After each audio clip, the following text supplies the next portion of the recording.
So whatever the location of the place that you're studying in England and Wales, it will have had a direct relationship with the union workhouse from the first half of the 19th century to the early years of the 20th century. Governments have always had problems in knowing best how to deal with people who are unable to care for themselves. They still do. In the early 19th century, whilst there was an acknowledgement that the poorest needed financial and perhaps institutional support at difficult times in their lives, there was also a less charitable perception that some folk would exploit the system and scrounge off the state in preference to working. Under the old poor law, there were poor houses where the indigent might be housed and fed, and the parish vestry could bestow money, fuel, clothing and food, so that the poorest could often continue to live within their communities. But it cost a lot, and it didn't always work particularly well, particularly under the Speenhamland system, which supplemented the wages of the rural poor to the delight of farmers, who felt that they could then pay their labourers less with a clear conscience. The Poor Law Amendment Act of 1834 offered the workhouse as a solution to the problem of the alleged lazy poor. The Act was based on two principles, that of less eligibility and the workhouse test. Less eligibility meant that any able-bodied person entering the workhouse would be offered less pleasant circumstances than the poorest labourer outside the workhouse. This wasn't meant to involve active cruelty, but a very regimented lifestyle with hard and tedious work and no luxuries at all, like tobacco or alcohol. The workhouse test meant that relief, help, would only be given to people who agreed to enter the workhouse. In practice, this part of the law was never totally implemented, although it was the intention that it should be, and there was often active local government opposition. But theoretically, the poorest would get help, but only in return for agreeing to be institutionalised, having their families split up, being set to work at menial and unpleasant tasks, and possibly, ultimately, having their dead bodies taken away for scientific research under the provisions of the 1832 Anatomy Act. Deciding to enter the workhouse, at least in the early years, was not something to do until you were desperate and destitute. The union workhouse itself was usually a large building on the edge of a town or city, built as a result of a union of parishes coming together to fund its construction and share its facilities.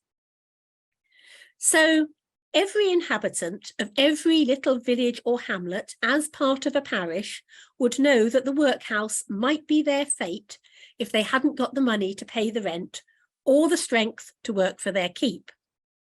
You can see here in the trees, Tregaron Workhouse here in Ceredigion, on the edge of the town of Tregaron, as it still is. The Poor Law Commissioners, the men who devised the amended Act, gave examples of workhouse architecture in their first report in 1835 for the newly formed poor law unions to follow. Workhouse buildings were intended to be imposing. Like prisons, they were designed to remind the community of their grim but righteous purpose. In practice, many of them were rather beautiful buildings, in which there was considerable local pride, and they feature in Victorian tourist guides. Aberystwyth Workhouse, which we'll see later, was described in a guide of 1848 as a very striking feature in the approach to the town, a mixture of the simple Gothic and the Elizabethan. The whole has a pleasing rural and domestic effect. The workhouse staff usually comprised the master and the matron, and they were usually a married couple. We can see here they're described as the governor and the matron. That could be a bit of a slip because it's usually the governor of the local jail. There would usually also be a chaplain, a medical officer, or here we can see a surgeon. The clerk was important. There would often be a school teacher and a nurse. These might be visiting roles, not full-time occupations in the smaller houses.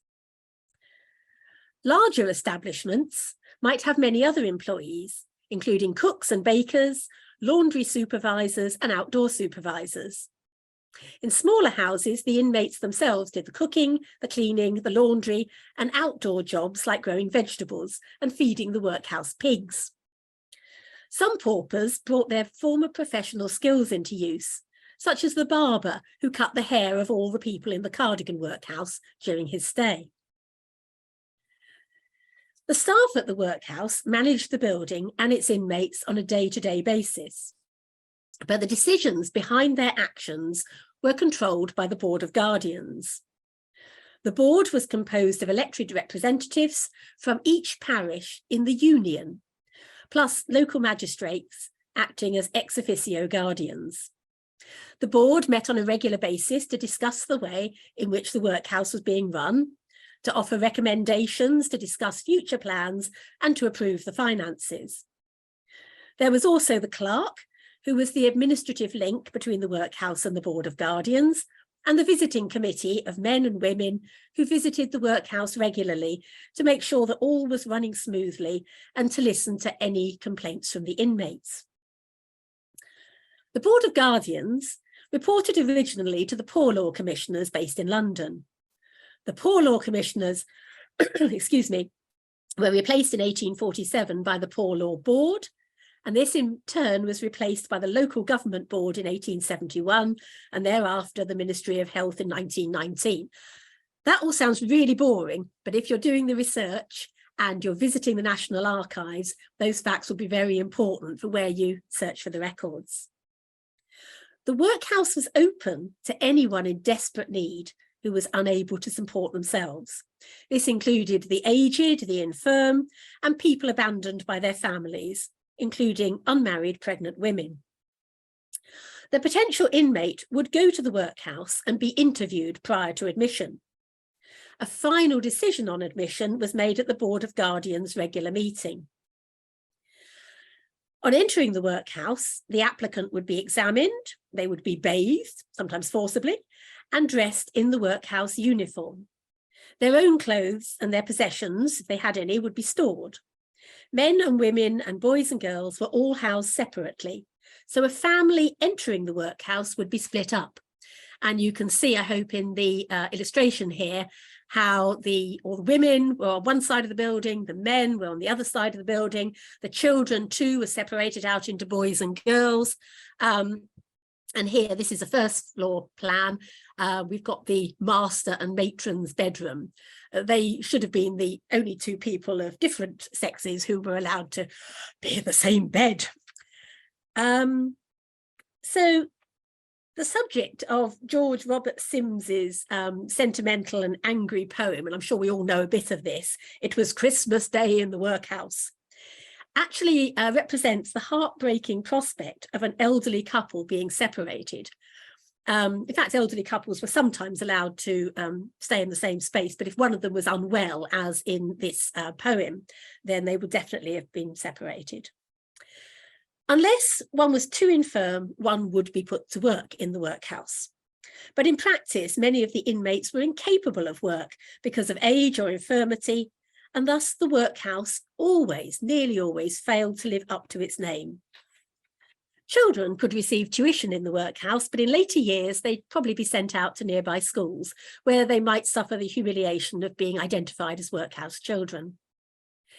The inmate's day was controlled by timetables. The able-bodied might rise at 5 a.m. in the summer, 7 a.m. in the winter, and roll call and prayer would precede breakfast. Then there was work until dinner time, which was the midday meal, followed by more work until supper, then further prayers and bed by 8 p.m. The beds were in dormitories. Women often slept in double beds. Men had bunk beds. In addition to the housekeeping tasks, which maintained the smooth operation of the workhouse, work was divided into that suitable for males and females. Able-bodied men might be offered stone breaking. This was chipping stones into a size suitable for use in mending the roads, whilst women might do sewing or work in a commercial laundry. Both sexes might be employed in oakum picking, which involved picking apart old ropes into fluffy fibres, which were then used to make boats watertight. As with prison labour, it could be difficult to find manufacturing jobs which didn't undercut commercial interests in the local community. The food served in the workhouse was basic. We all know about little Oliver Twist asking for more gruel, but the dietary did actually extend beyond that delicacy and had been devised to provide just the right amount of nourishment to sustain the paupers. The diet was meant to be worse than the average poor person might expect outside. You remember that less eligibility thing? Or everyone would want to come into the workhouse, but it had to be better than you would get in prison. Inmates received different quantities of food depending on sex, age, and whether they were able-bodied. It was all very strictly controlled on a national basis, or at least they tried to make it strictly controlled, so that no one workhouse served a better menu than any other. But there could be small regional variations. In 1840, in Aberystwyth Workhouse, breakfast was bread, porridge or gruel, depending on the day of the week. Dinner could be bread and cheese, potatoes or broth. Supper was more bread and cheese or broth with potatoes or herring with potatoes. The herring were the cheapest form of nutrition available locally because Aberystwyth is by the seaside. Inland workhouses might use cheap meat known as clods and stickings instead, and they come from some of the more gristly bits of a cow. The problem with the food often wasn't the quantity, it was the sheer monotony of the diet. But over time, the workhouse dietary improved. By the 1880s, Aberystwyth was serving a very tasty thick soup, and there is a picture of it, and I have eaten it, and it is delicious. And the 1901 National Manual of Workhouse Cookery contains recipes which will be familiar to anyone who had school dinners or was hospitalised in the second half of the 20th century. The workhouse was supposed to save people from starvation, destitution, and sometimes prostitution, and it did that. But its original intention was, as we have heard, not altogether altruistic, and in addition to the deliberate privations of the system, there were some spectacular local scandals which further undermined the reputation of the institution. The most famous was the Andover Workhouse incident, where the starving inmates were found to be eating the marrow from rotting and putrid bones that they were employed to crush for fertiliser. And there is a picture of the poor people. This led to greater central control, but it was discovered that the local board of guardians were feeding the inmates less than they were supposed to, and that the master of the workhouse was making off with a proportion of even that meagre offering. Over the years, the workhouse changed its nature. Smaller workhouses were sometimes more benign than larger institutions and had a more positive relationship with a wider local community. That isn't to say it was the best place for the elderly, for unmarried mothers, for people with learning difficulties and people with disabling conditions to be. But until the development of state-funded alternatives, it was sometimes the only option. The administration of the Poor Law generated a phenomenal number of records. And happily, and as I speak as an archivist here, many of these have survived. They can tell us in great detail about the way the workhouse served its community. And they can also give us details of the lives of individuals whose story otherwise might have been lost. So go and explore. As secondary sources, there are good websites and books available. Peter Higginbottom's books and websites are an enormously useful place to start your research. You will have seen some of his images in the presentation I've just given. Local history libraries may have other good local secondary sources. For primary sources, look to local and county archive services for records created under the Poor Law. Most have catalogues online now. Libraries and archives may also hold local newspapers, carrying regular reports from the Board of Guardians, and many have been digitised and are online. The National Archives have the records of the Poor Law Commissioners and the Poor Law Board. And of course, there are the buildings themselves, many of which survived into the 21st century, and a few of which still survive today. So get out there and see what's happened to yours. Thank you very much indeed.